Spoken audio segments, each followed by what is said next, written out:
నమస్కారం అండి. భర్తృహరి గారి నీతి శతకంలో 2వ పద్యము భావము వినిపిస్తున్నది మీ విజయభాస్కర్.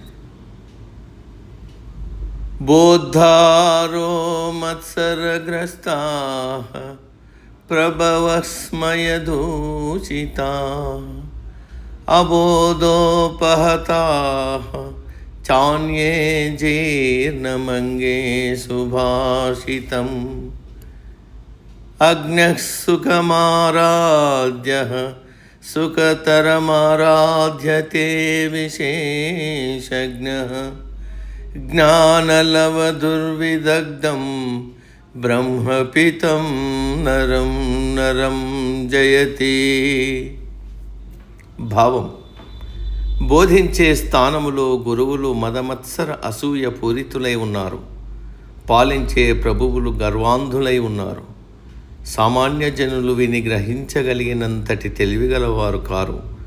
కావున నా ఈ సుభాషితం నాలోనే జీర్ణించుకుపోయి ఉన్నది, అనగా తన మనసునందు అంతర్లీనంగా ఇంతకాలం ఉండిపోయింది అని అర్థం. సమత్. సర్వే జన సుఖినో భవంతు.